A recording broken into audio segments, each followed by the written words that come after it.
an Unspoiled Network podcast. This is Spoil Me, covering The Magicians, Season 5, Episode 12, The Balls. In this episode, we get another heist. Everybody knows how much I love a heist. The one drawback being that it's a heist combined with a musical. Everybody knows I don't love a musical. Welcome to Spoil Me.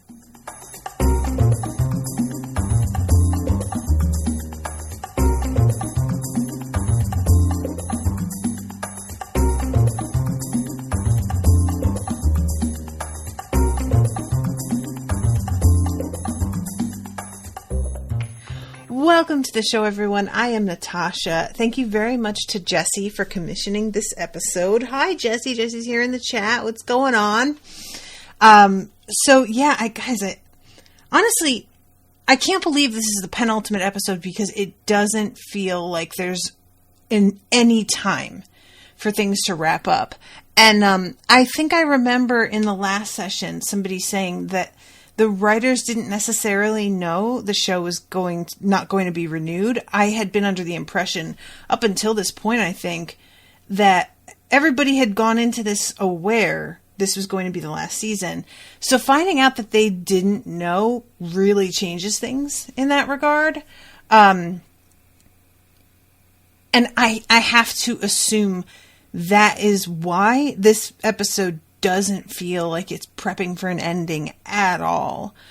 And I'm not saying that's a bad thing necessarily in terms of my enjoyment while viewing, but it is a bummer to know when you're watching something that it's about to end and the people all who are involved didn't necessarily know that.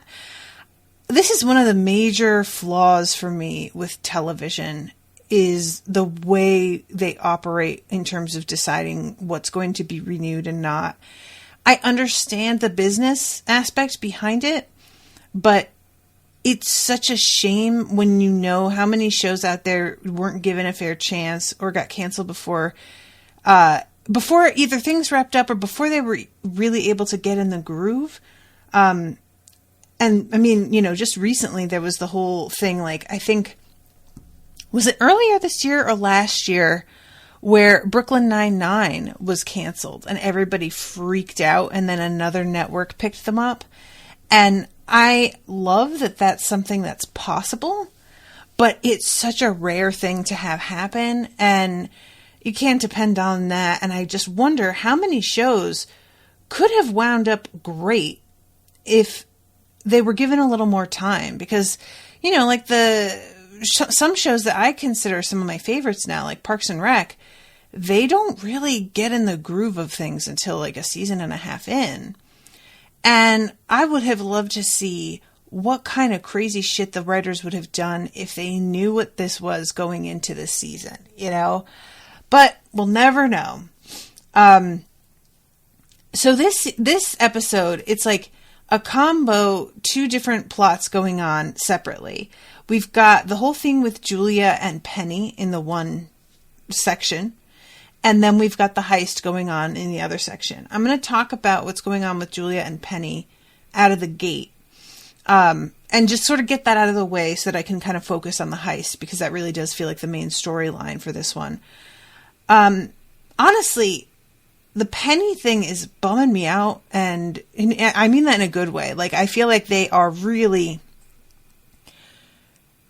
They're able to develop something here pretty quickly with a character who I've always sort of enjoyed Penny in a distant way, but I didn't feel a lot of like closeness or affection for him as a character because he was a dickhead and he did feel sort of pretentious sometimes. And this edition of his history and what happened with his mother is a really nice bit of character building and background building. Did I thank Jessie for commissioning this, by the way, Jessie? I think I did, right? Okay. I always like to kind of do an automatic thank you, and then I forget if I did it. But Penny, I feel like I wish they had done this earlier in the show and given us this background I understand that it wasn't necessarily like relevant then, or that they didn't know it then. You know, it's perfectly possible that they just came up with this because of the pregnancy storyline with Julia. That said, I really feel a way about how this is going down between him and his mom, and it's hard to watch, and it's so frustrating because you understand precisely how his mom must be feeling, or you try to understand. Like, I don't understand, but I'm sympathetic to her plight here. She's in a shitty position where she has to choose between a relationship with her kid and her own mental health, maybe physical health even, depending on how this goes down. And it's an odd way to like make a metaphor about how relationships can actually be, where you do have to choose between having a relationship with someone you love and being healthy. And in her case, she has so much regret, clearly, about the way that she handled things with Penny. And I don't think until Julia talks to her at the very end, I don't think that I realized that she has no idea what Penny can do.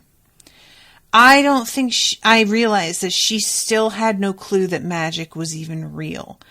And that makes it so much worse. Like, it's bad. It's a horrible enough situation if you fully know what's happening, which nobody knows what's happening fully yet, but they have a better idea. And she doesn't have that information even. So there has to be a part of her that's wondering, did I manifest this because of like resentment toward my kid? Like, where did this all come from? Because she doesn't realize who he is and what he can do. I just can't imagine the level of self-blame that could go on when you aren't aware of the factors. And I feel so bad for her that she's operating without any of that info. And then Julia has to come in and be like, so, hey, funny story, magic's real. I'm pregnant with your son's child, who I'm pretty sure also has the same abilities as his father, his or her father. And I am going through the same thing as you now. So we have to get this figured out so that I don't wind up like you. That's a lot. That's a lot. Also, can we just talk about the like surprise of Julia finding out where his mother is using a tracking spell and assuming that she is an inmate at the hospital, and then finding out that she actually works at the hospital? That is a pretty big surprise that I thought was done really well. And when you back up away from it a little bit, you're kind of like, oh, I guess I might have, like, I should have seen that coming maybe, because it did seem like in the story he told himself that he knew her symptoms lessened when he wasn't nearby. But it didn't even occur to me. Of course, I figure that she knows that she's like an inmate there. And it's awful for his mother to see him and sort of, for the nonce, be tricked into thinking that now the danger's over and she can have this opportunity to reconnect with her son, and then have that yanked away from her. Really just mean-spirited, you know, like, I hate it. And eventually Julia is watching what's going on between Penny and his mother begins to like respond to somebody calling to her. She says something about how a patient's calling her. And I just have to say, for this actress, I loved the way that she played that moment of, yeah, what do you need? It's this very casual response that she makes that's not dramatic and really feels like there's just somebody who's like, hey, Janice, you know, just off to the side. I don't remember her name. I'm just saying Janice. And you know, as a viewer immediately are like, oh, I know it's coming back. Penny's here. And so it's coming back. And Julia is watching all of this. And she's using one of those like I don't know what they call these pieces of glass that they view magic through. Is there like a name for these? I have to imagine that there is. I keep thinking the word like viewfinder, but I don't know that that's anything. And she sees this bond of light between Penny and his mother. Clearly there is some sort of magical connection between the two of them. And Julia's goal is to break it so that they can be near each other and not experience this. And it's one of those things where I'm just like, I'm such a worrywart, and I have so much anxiety about not knowing things. Like, I've talked a lot about how I would make a very bad scientist, because scientists let their curiosity overwhelm their caution and do weird shit just to find out what would happen. And we need that in the world. We need people who are willing to take those kinds of risks. And then there are people like me who are like, well, I don't know what would happen. And because I can't quantify that, I'm not going to try, because Lord fucking knows what could go wrong. And Julia being like, well, we have to figure out what this is so that we can break it. My immediate gut reaction was break it. Who knows what that does? It might be worse. Like, I have to imagine that a bond between a mother and her child being broken would like have some sort of terrible side effect, but I don't know. And yet, it does seem like if there's the choice between him having no relationship with his mother and her experiencing these symptoms when he's around, and doing something, anything, probably trying something, anything is the better choice. And Penny is watching the conversation between Julia and his mother when his mom says, I can't do this. If this happens again, it might kill me. And Jessie says, I thought the show did a good job of having you empathize with both Penny and his mom's side of the story. Yeah, that was exactly what I was about to say, was like, when his mother says, I can't do this, my initial response was like, you just found out that magic is real and that they have like a pretty good idea what might be going on here in a vague sort of way. What the hell? But then when she says, if I go through this again, it might kill me. And when she said that way, I was like, oh, okay, no, yeah, you're right. Like, it's not fair, but she really, I mean, if you can't tell what voices are real and not, who knows what could happen to you in the meantime, what you'll listen to and do in the meantime, you know? And not to mention just daily shit. She has a job. And what if this isn't something that goes away when Penny like is distanced from her and now she's at work trying to like care for people, and there's these phantom voices like screwing her day up and telling her the wrong shit. Who knows what could happen? So it's awful though, because she says, I can't do this. And then we cut to Penny watching the conversation, and he's just sitting staring in this way that feels so real to me. There's no like tears. There's no anger. There's just this sort of vacant, like, emptiness that feels just right for when you are in a situation and you genuinely don't know what to do because every choice feels wrong. That's a real fucking shitty place to be. And I totally know what that's like. And I just felt like his expression, that sort of like dead-eyed, like, I feel you, buddy. I really do. And things kind of like end there with Julia determined to figure out what it is that this bond is. Despite the way that Penny's mother reacts, she's kind of like, well, we'll figure it out without her and then come to her once we have more information and can decide how we're going to handle this. We don't really necessarily need her to be on board initially, which I think is a good plan overall. So let's back up now and we will talk about the heist. Marina is in charge, which I was kind of surprised that they were able to. I mean, I guess I had forgotten that they bound her to this, like, because Alice thinks ahead. and she had her like sign that paper while she was still under the spell that made her honest. And this way, Marina can't just turn around and kick him in the ass.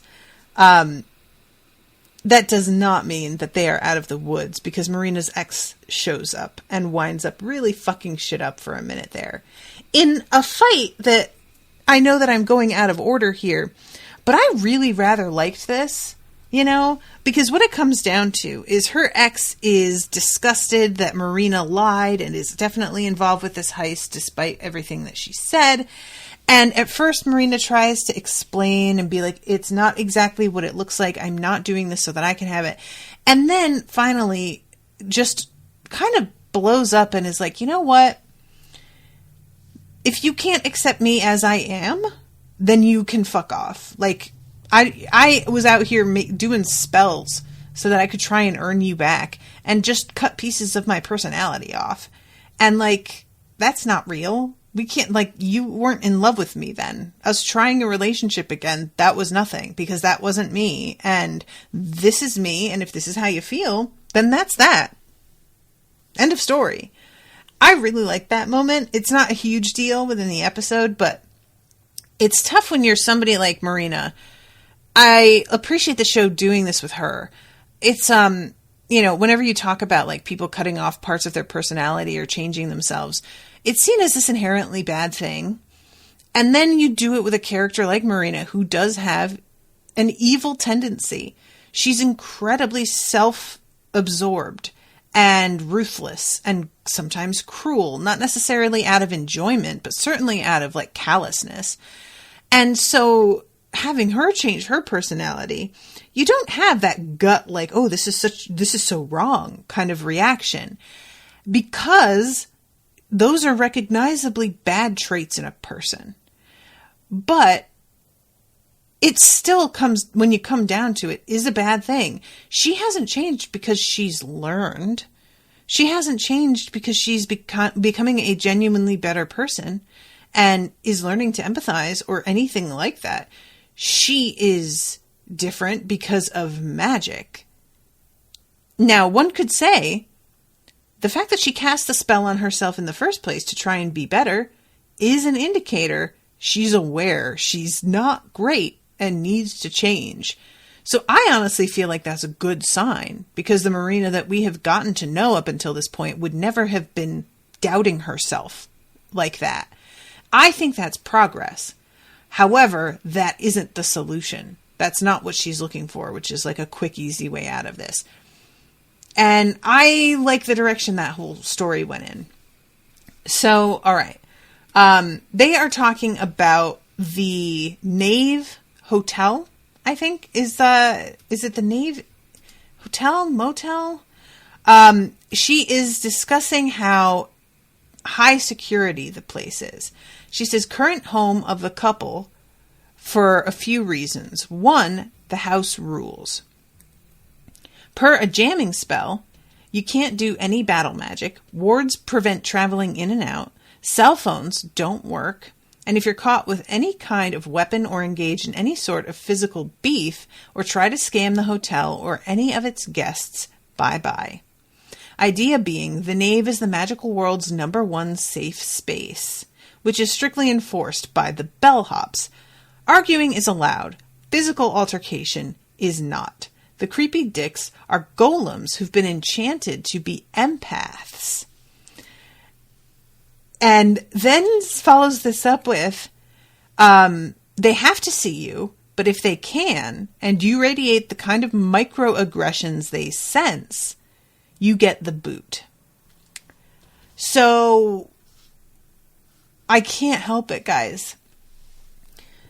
The hotel is a safe space guarded by empaths who sense microaggressions. Was this like a Twitter bot's idea? What is this? It's one of those where I'm like, I can't decide if this is hilarious or terrible. I think it's hilarious, because it's not like they're really truly mocking anyone. They've just taken language, you know? But I definitely had a couple of moments of like, okay. And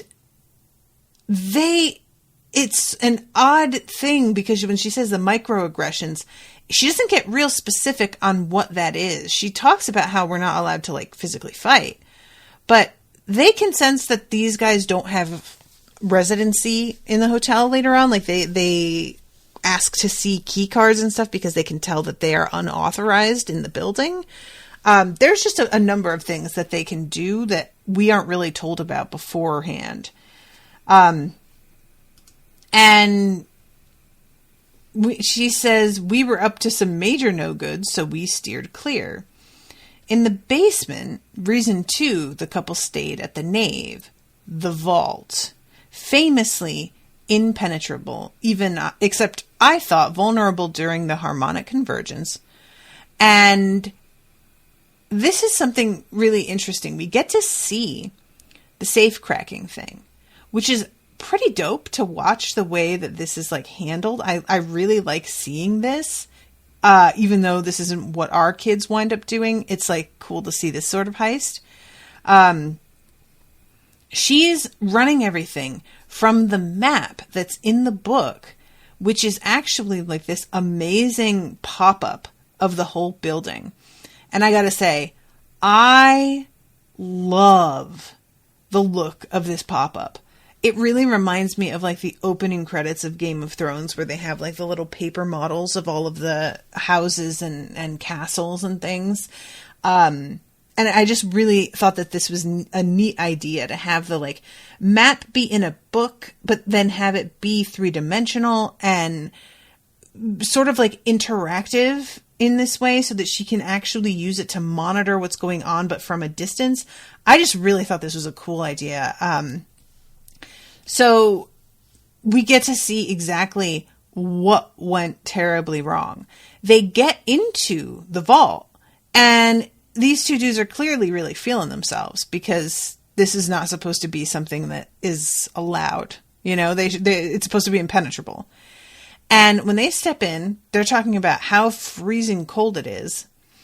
And this dude opens like a bunch of the slots that, because they're kind of like safe deposit box cubbies inside, and there's no world seed in the vault. They had assumed this was where the couple was hiding it, and evidently it's not there. And we find out later it should have been pretty obvious it wasn't there as soon as they stepped in, because it's cold. But they are operating without the information they need, because Fen knows that the world seed needs heat to stay alive. Otherwise it'll get killed. Her Felorian knowledge. So meanwhile, while he's in there, this is when the guy hears his friend getting choked and goes outside and sees him on the ground, I think dead already. And he gets got by a bellhop who is about to kill him. And just as the bellhop is about to stomp his head in, the bellhop has like beaten the fuck out of him and is kicking him when he's on the ground, so we can assume has like broken a bunch of his ribs and everything. He teleports right the hell out of there. I don't know how they did that, because I thought that they weren't able to teleport. And forgive me if that was mentioned, because it's just she sets up all of these things that can and can't happen, and then somehow gets around them. So she's asking them, we had a lot of info and a lot of skill, and we didn't succeed. So why do you guys think that you can manage this? And Fen says, you had bad information. The language on the page is a form of language used in ember worship. According to the page, the world seed can only live when the temperature is 99 degrees with 99% humidity, which leads to where the seed winds up later, which is to say, shoved into Fen's cooch, which is hilarious. I can't lie. I definitely thought when Margot reaches in there and she's like moist, I was like, oh, duh. It just felt like there's a scene in Game of Thrones, and I won't talk about it, but you know what I'm talking about if you know what I'm talking about. So, back to the show. And I love Marina's response to this, which is like, oh yeah, this is exactly you fucking guys. The exact intel that I need, too fucking late. Great, thank you for nothing. Which I feel her on that. So, we get to see the, like, amazing model set itself up. It's really cool looking. I just love it. And Katie, God, I forgot her name for a second. Katie says, I lensed the hotel from the outside, and this room is 30 degrees hotter than all the others. It's got to be where the couple has the world seeds stashed. Also, there's someone in there, probably a guard, and we find out it's Fog.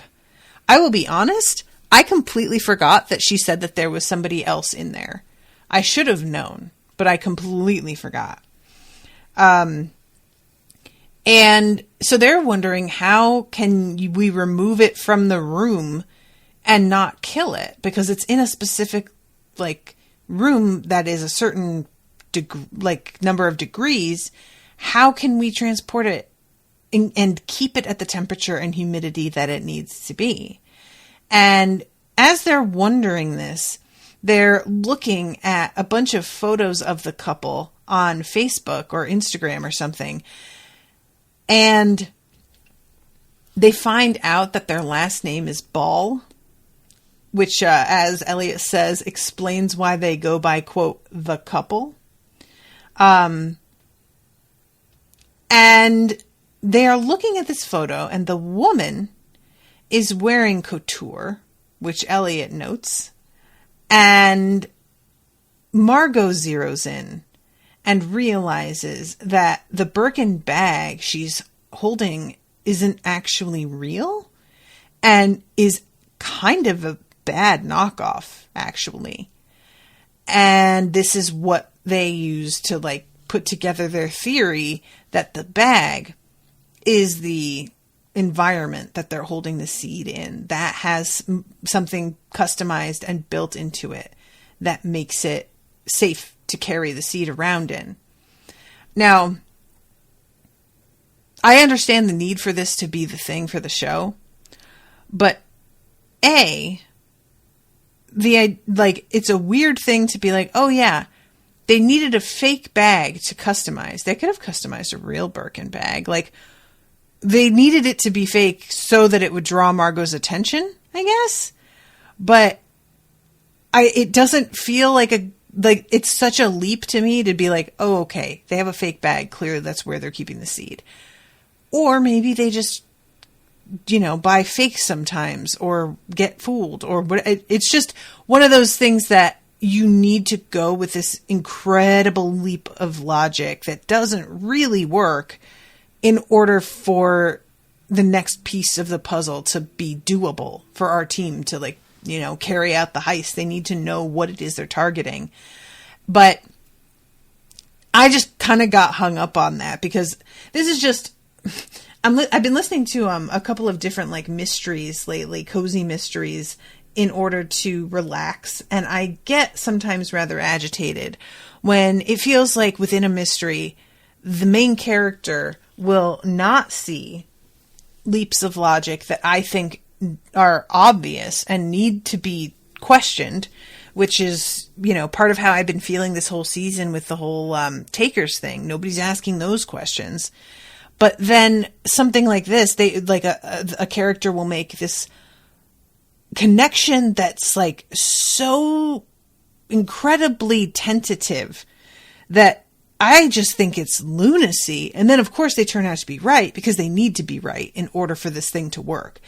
It's one thing when it's like Sherlock Holmes doing that, where he has this niche knowledge about every subject that would make it sort of reasonable and logical in its way that he makes certain connections. But when you have a character who fails to see obvious things and then they notice something that's really subtle, subtle to the point of me questioning if it exists at all. I start to be like, okay, I don't know about that. And I think that's really, in the end, for me, what keeps this show from being much better than it is they constantly go to the well of, I need this to happen, so how do we get there? Rather than letting the characters sort of develop a thing within their characters naturally.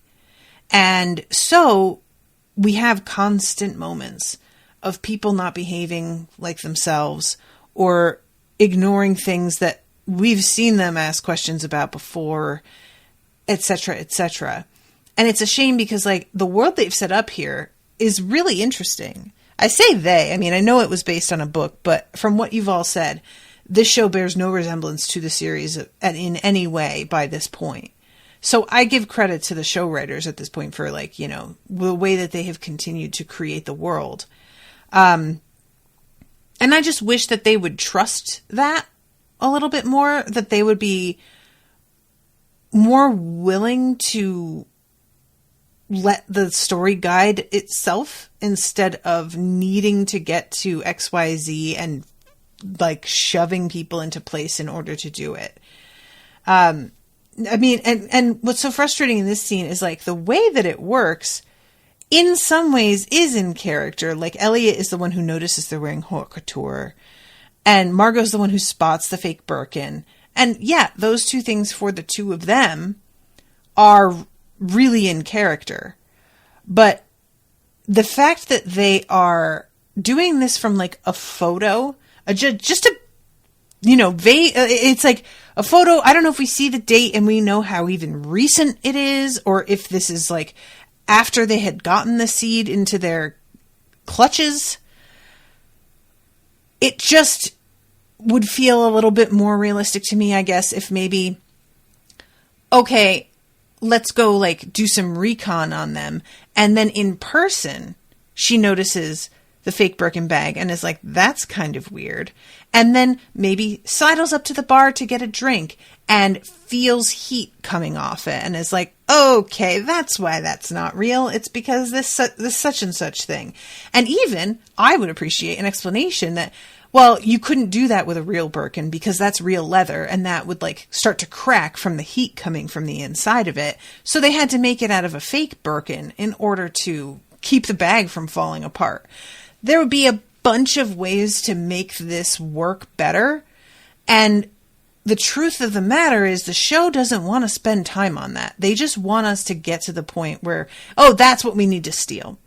And it feels weird in the moment. And the show tends to rush things.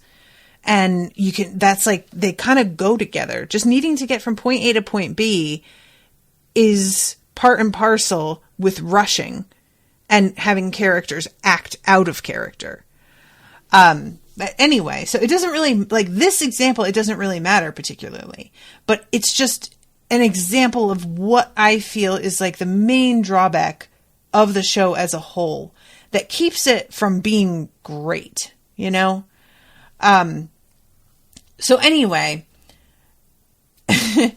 they have discovered that this is likely where they need to do or what they need to steal. And they're talking about how difficult communication is within the hotel because cell phones don't work and all of these different types of spells don't work. But Zelda comes up with a potential spell that would seem innocuous because it's something that's used by a musician, and it's a conductor spell. And the conductor was using it, I believe she said that he invented it when he was going deaf. Let's see. I'm going to read the thing exactly as she says it. Who was going blind. Created by a conductor who was going blind so he and his orchestra could still communicate. Each of the musicians can only hear the conductor, but never one another. And when they ask, like, well, the Nave Hotel has protections against that sort of thing. She's like, well, because it's like an artistic spell, it would be considered innocuous. And I don't think that they would guard against that at all. So Marina is going to be the one who is the conductor. And she honestly does a pretty great job of this up until the point when they are interrupted by her ex. Like, she's managing this ship pretty well. I mean, it makes sense, you know, she's been in charge many a time. So this is when the fucking pig shows up. And I will tell you guys, I wound up warming up eventually to the whole music thing that they do this episode. But when it first begins with the pig, I was not on board, kids, at all. I can't even tell you. I don't want to be the way that I am about musicals. I don't want to be like this. And it's weird that I'm like this because I love to sing. But most of the time, not all the time, but most of the time, watching somebody sing is cringy for me. And in this show, especially with this being the second to last episode, it really felt like they just wanted so badly to do one more musical number before they wrapped for the season. I mean, evidently they didn't know they were ending it altogether. And this, it turns out, is like meant to be sort of a side effect of the conductor spell.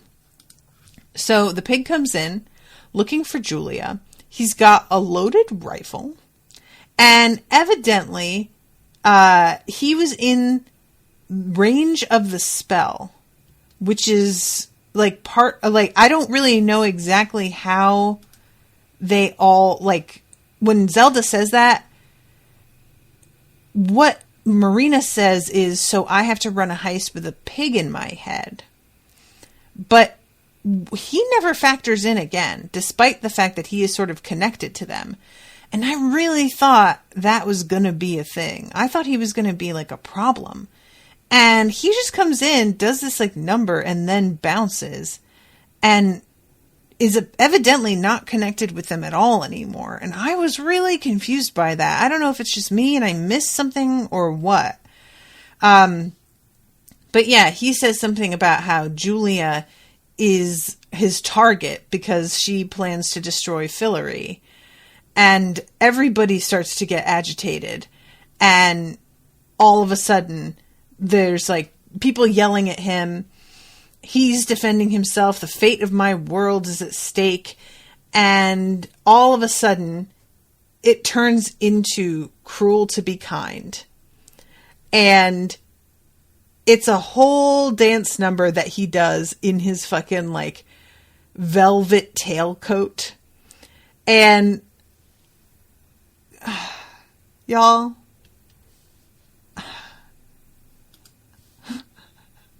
it didn't work for me. This is not the time. This is my problem, okay? The show doesn't want a logical explanation for how they figure out the target for the heist. They don't want to spend the time to have that make sense. But they do want to spend the time having a pig moonwalk for just the fun. And while I want to be on board with having a pig moonwalk for just the fun, I can't when you've done these other things so badly. You don't have my goodwill, you know?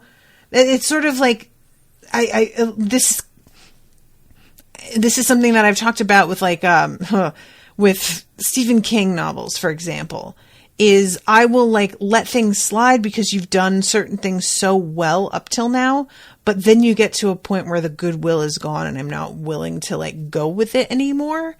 And this season has been rocky, really rocky for me. I'm surprised actually at how rocky it's been. There have been a couple great episodes that I enjoyed so much, but for the most part, I've been frustrated more often than not.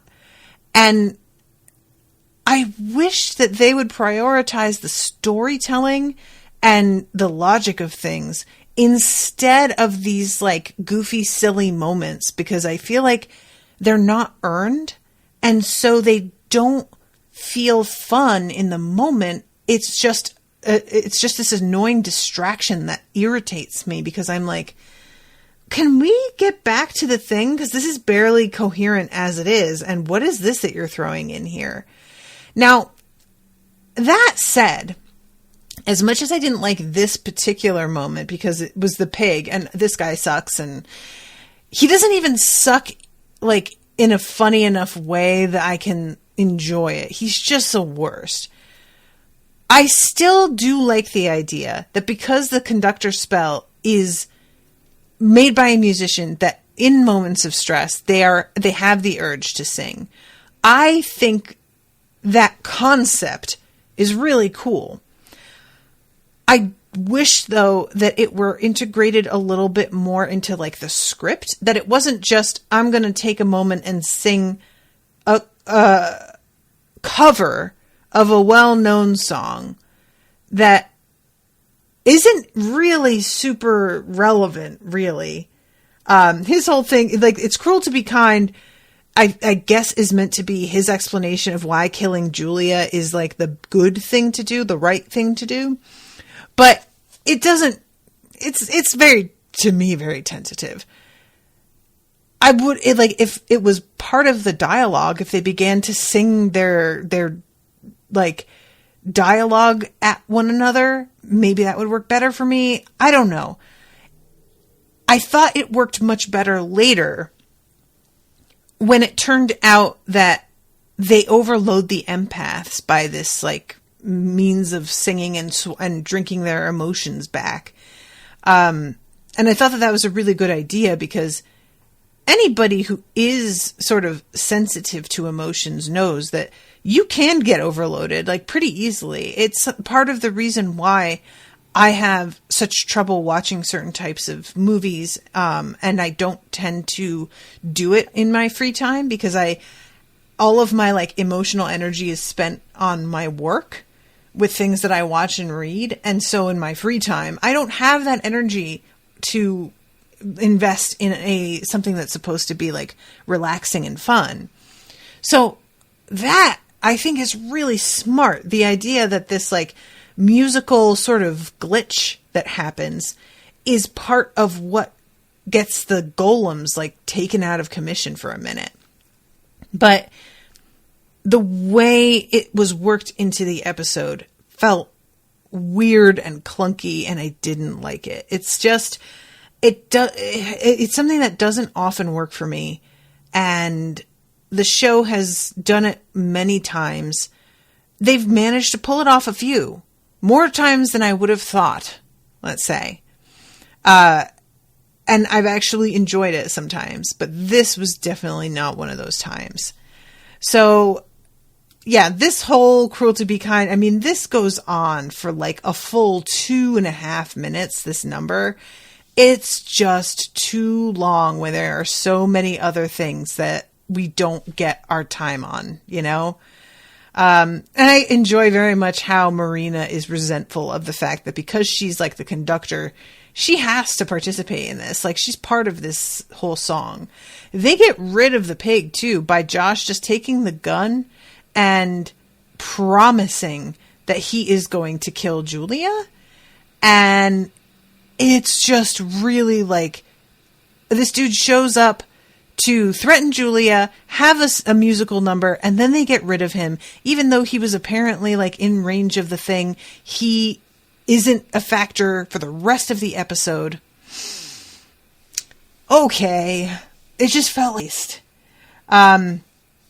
So, all right, let's go to the actual heist, where everybody first comes in through a suitcase portal, which is honestly really, really cool looking. I enjoyed watching how each of them came out of it. I imagine this is like a practical effect where there's a, hollow bed and they're all in there and just like pulling themselves up out of there. And so it looks very real when you watch each of them like try to climb out super awkwardly.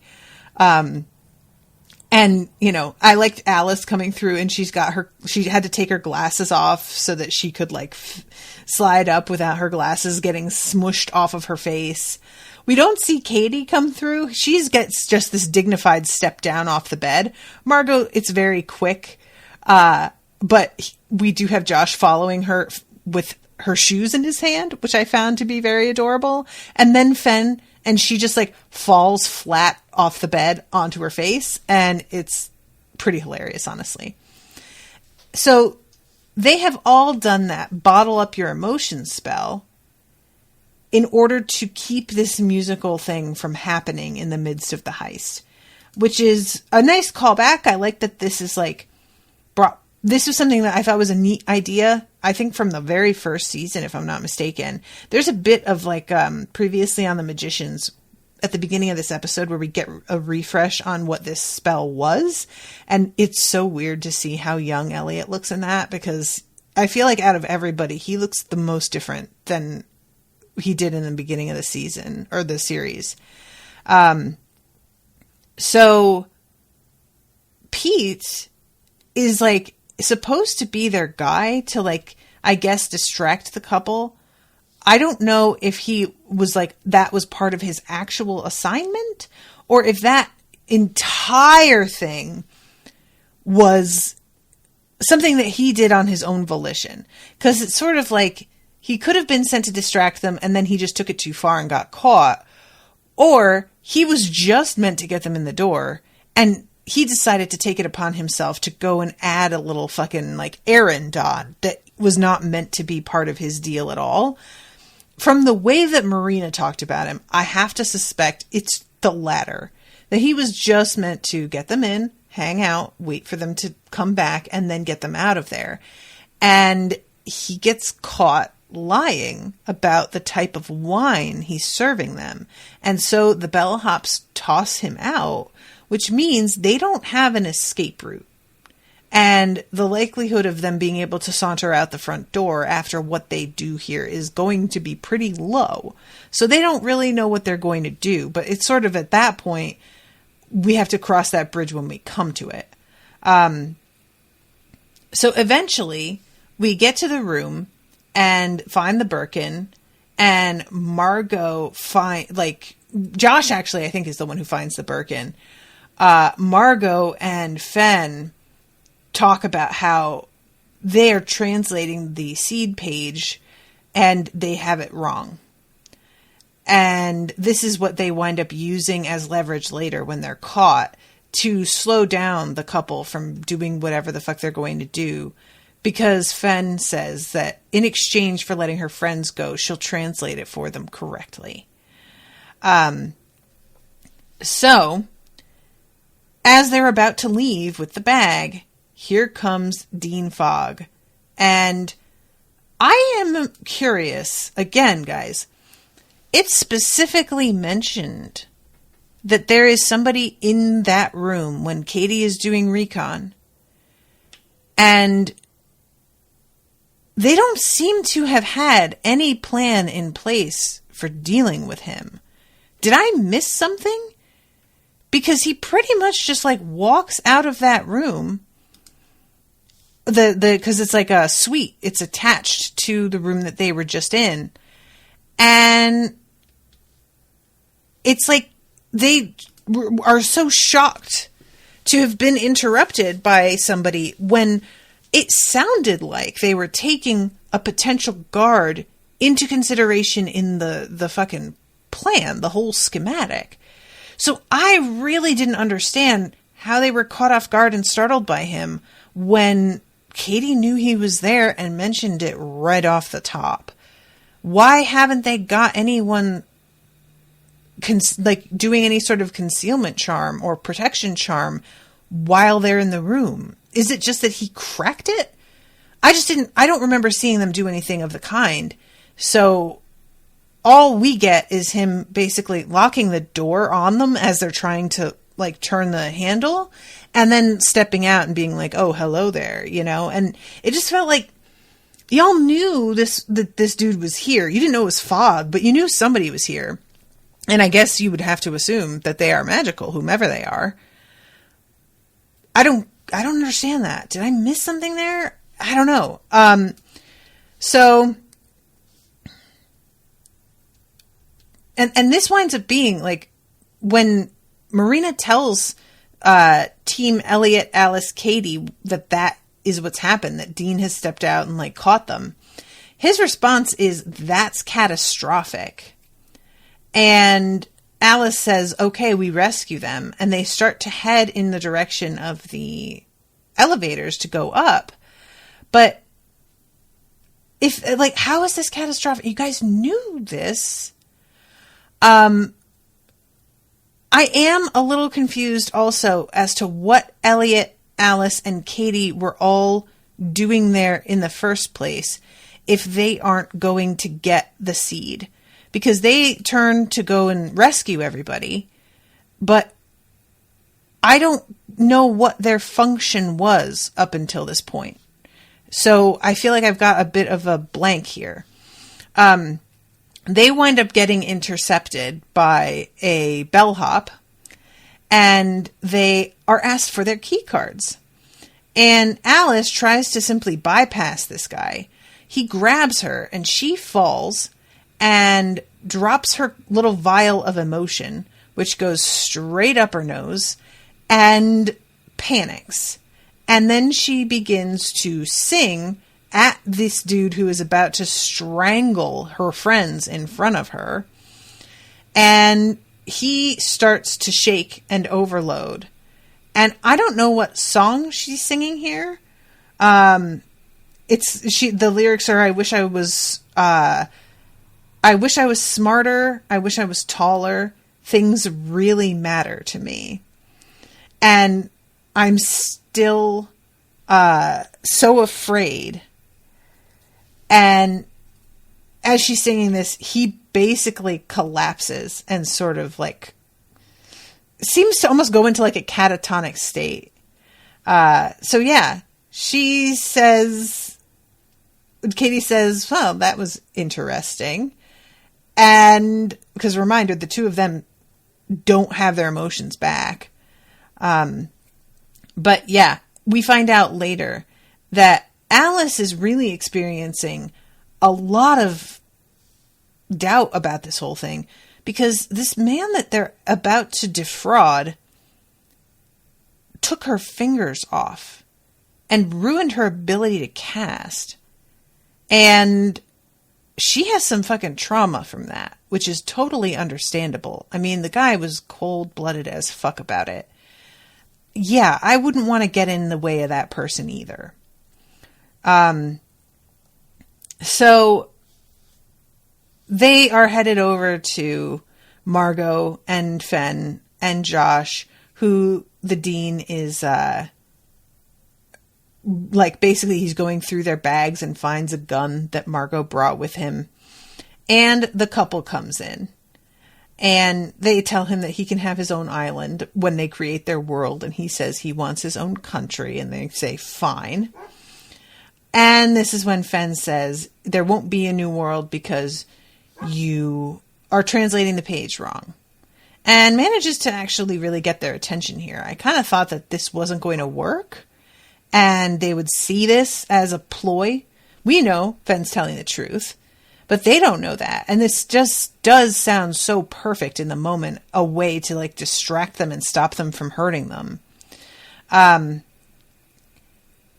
Meanwhile, Katie and Elliot and Alice have gone into a hotel room. I don't know how. Maybe they just magically opened a door and got in there, but I would think that it wouldn't be possible for them to just break into a room in a hotel with the kind of security this place has. But fine. And Elliot wants to speak to Alice alone about what's going on with her. And she tells him about her fears and the trauma that she's still feeling. And they sing a song together about this. And he takes a little sip of his emotions. He doesn't do the whole vial like she did. Well, she didn't do the whole vial. It was like broken. But I don't know what song this is. I don't even know if it's an original song. I don't think so. They've never done an original song on this show, as far as I know. I liked the song, actually. It didn't work for me initially. It took me a while to warm up to it. But then as things continued, I was like, all right, I actually like this. But again, it goes on a really long time. And then we go to, oh my God, I just love Zelda and Marina in their performances and then coming back to themselves and how irritated Marina is every time. So Fen tells them the first thing you need to do is explain why you want a new world to the seed. It's alive, and in order to grow, it needs to know exactly what you want and why. It will know if you lie, and it will refuse to grow. And this couple looks at each other, and then she says, we made powerful enemies here on Earth, and one of them cursed us, making us unable to have children. So if we were to leave this place and go to a new world beyond the reach of our enemies, we hope to have a family. And Fen says, I have to admit that's not a motive I could have guessed, but do you really think you'd make the best parents? Which is a hilarious response, and she's not wrong.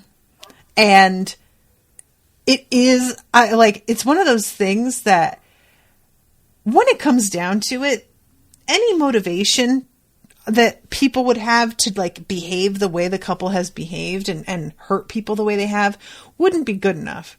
So for it to be something that, in my opinion, is rather petty like that, doesn't bother me, because you couldn't really come up with a reason that would make it okay or make it understandable in any way.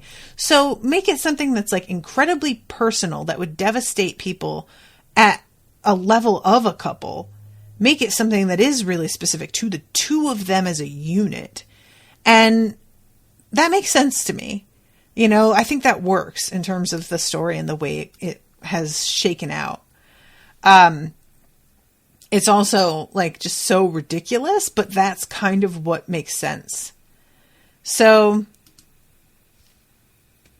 then we go to the dean, he like gets a hold of Katie, and it's sort of treated like she is not intending to walk into this the way that she did, but it's clear after a second that this was on purpose.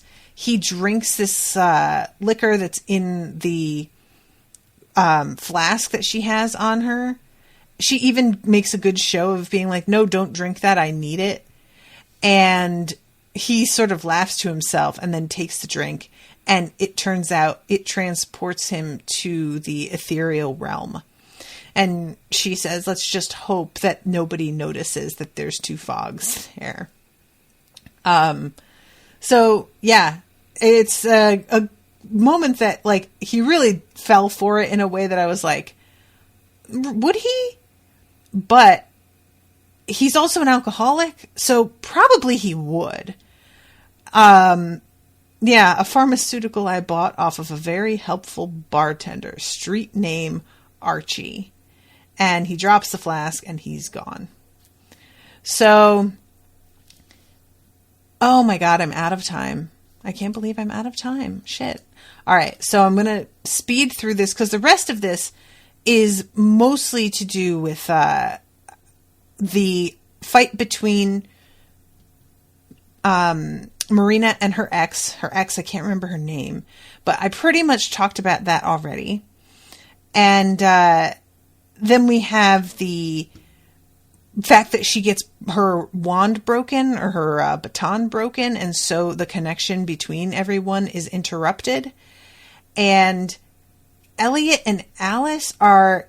What is it that they're doing? They're like in a separate room turning down the air conditioning, I think, or turning up the air conditioning, and making this whole like situation much more untenable for the seed. And and they get interrupted by a bellhop. It turns out later that the bellhops figure out that they can put plugs in their ears and get around the whole like overload thing. But in this moment, he drinks emotion and begins to sing 20, 24 hours to go. I love Marina's expression when she realizes what's happening because she's so irritated. And I was just like, Marina is sort of my avatar in this respect in the show, where I have not got a lot of patience for this bit anymore. And she clearly is over it. And I just found that really funny. So the rest of the crew also begins to sing, and they are busting up out of there while Fen is continuing to do the translation. There's a great moment where Katie hoists herself through a bell cart in this like kind of jump move, and Josh tries to imitate her and just falls down. And honestly, it's super funny. So yeah, Fen is continuing to do the translation, and George opens up his whole thing with all of his like knives and torture tools. And Fen looks and says, "I love your blades." And he's very clearly like creeped out by that. And I like how they're all sweating too, because the room is like so warm. Let's see. He looks over and sees the temperature is wrong. I think it's like, is it at 97 when he looks at it? Yeah, he is. She steps outside. Paloma does, his wife. And they get her by the throat with a knife and bring her in to hold her hostage. He grabs Fen to use as his own hostage. But Margot winds up stepping in between the two of them and being like, all right, our friends cranked the AC in here. So unless you want to kill the seed, back off and let us put it in the bag stat. And eventually gets them both to back off. So she opens the bag that is supposed to have the like sort of, what's the word I want? Atmospheric alteration in it. But it looks like an ordinary bag inside. And I don't know what happened. There's like a hole in the lining as if like whatever magic had been used has been yanked out of it, or whatever like mechanical thing was in there is gone. I don't know. But yeah, Margot gets them to drop their knives and comes up with a solution, which is to pull her gun, shoot the husband through the hand, which is honestly dope as hell. And his wife is wrapped up in taking care of him.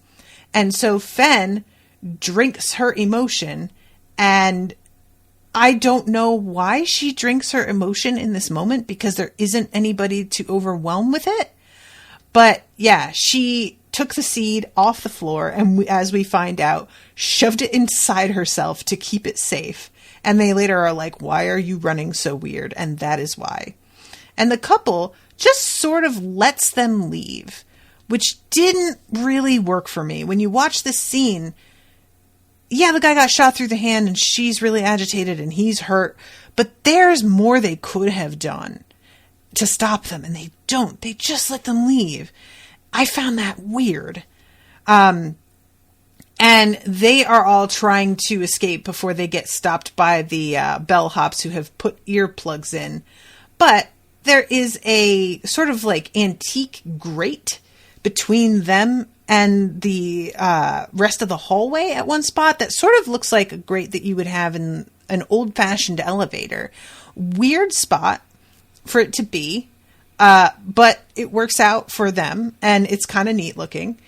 And they manage to get out on the roof and call for help, and their help is Santa Claus. He rolls up with his reindeer and yells, "Ho, ho, ho, motherfuckers." And the episode ends with him not even quite landing on the roof. It just ends there with him like showing up, which is honestly a pretty fun little bit. And I'm excited that the like last episode of the show is likely going to contain Santa, because we're in the middle of the holiday season right now. It is December 11th. So yeah, I was feeling that. I like that. All right, so I'm going to wrap this up. Thank you again, Jessie, for commissioning this episode. I'm really interested to hear how you guys felt about the season and this episode. And I can't believe that there's only one left. I'm not sure that one is. I should have checked that, but I think it's not too long. So I will be wrapping on this whole show soon, and it's been going on for such a long time. But it's going to be weird to be done with it. I am really interested to see what they've got up their sleeves for the last one. So thank you again, everyone, for listening, and I will see you soon with a new episode. Until then, toodaloo, motherfuckers.